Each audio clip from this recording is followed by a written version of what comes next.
perang Gaza yang akhir. Telah memadamkan satu tahyul besar bahawasanya Israel adalah bangsa yang paling bijak ini, tak boleh ditewaskan. Senjatanya paling hebat. Mereka menguasai teknologi, Facebook dan semua, Instagram dan apa saja yang kita ada. Ini semua kebijaksanaan mereka. Masakan mereka boleh ditewaskan. Kalau kita menyorok di dalam lubang mana pun, Israel ataupun Amerika akan dapat menangkap kita. Ternyata teori itu bohong. Gaza, Perlis yang orang kata kecil ini, 820 km persegi, 100 km lebih besar daripada Singapura kita. Kita lebih besar daripada Singapura. Gaza 300 lebih kilometer saja, kurang daripada Perlis, lebih kurang separuh Singapura. Rakyat 2 juta lebih, kita rakyat hampir 300 ribu ya. Pun kita kata pergi ke sana pusing-pusing jumpa muka tu juga. Macam mana 2 juta lebih duduk kurang daripada separuh Perlis?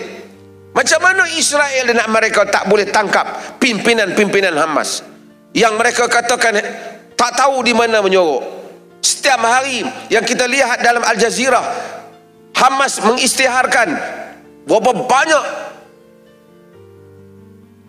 tentera Israel yang dihapuskan ataupun yang dibunuh.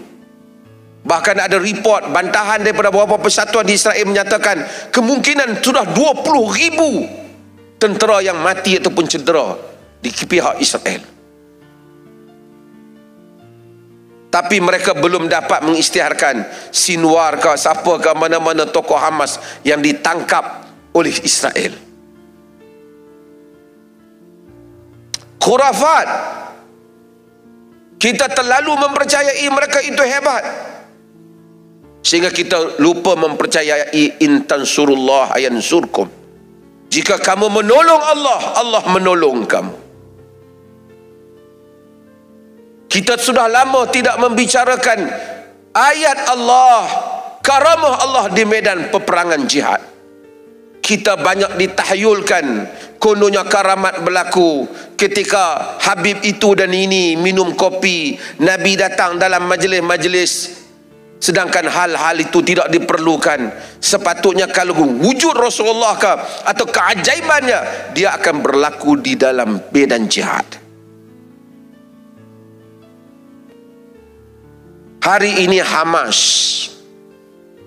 telah membuktikan bahawasanya dengan pasukan yang bukan sebuah negara besar, berlawan dengan Israel, berlawan dengan bantuan Amerika, berlawan dengan bantuan UK, dan bayangkan Biden, Presiden Amerika, sanggup melanggar Kongres.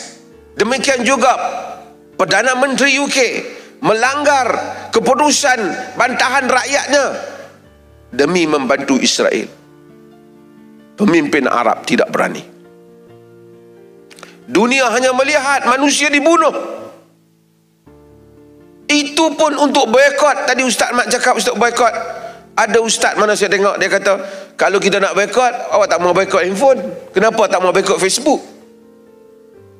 Ini satu manusia yang bermasalah. Ma la yudrak kulluh la yutrak julluh. Apa yang tak boleh buat semua, jangan tinggal semua.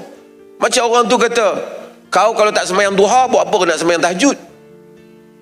Kita tengok satu orang tak bangun sembahyang subuh, lepas tu dia sembahyang zuhur.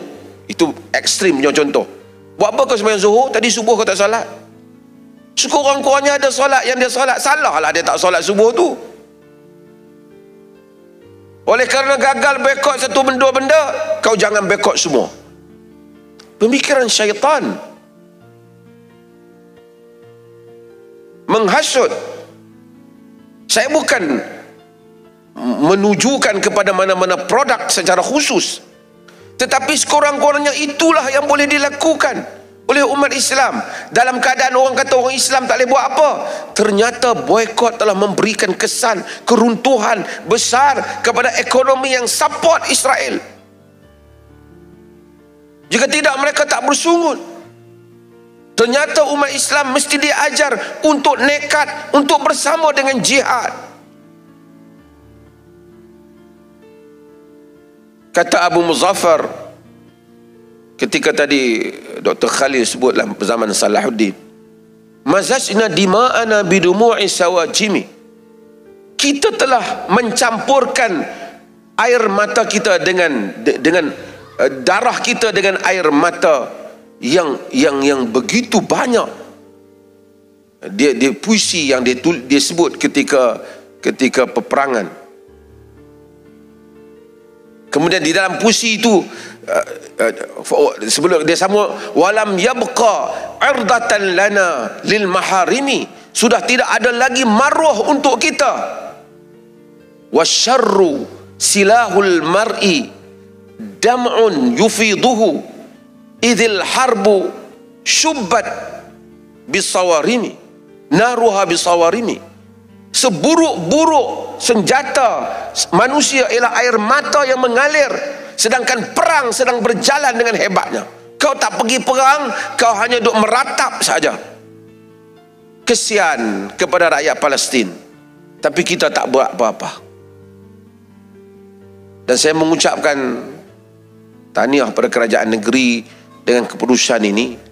Walaupun kita kalau tidak di stadium kerana ada ramai menari dan apa, lebih ramai hari ini orang cerita Palestin, mungkin tak ramai, ada ramai juga yang hadir pada malam ini dan menonton, tapi kita rasa bahawasanya inilah sekurang-kurangnya yang boleh kita hadir, kita buat sesuatu supaya umat ini jangan mati. Kalaulah kita mati dan bertemu dengan Allah, apakah yang akan kita jawab terhadap saudara-saudara kita yang telah berperang pada jalannya? Wallahu ta'ala alam.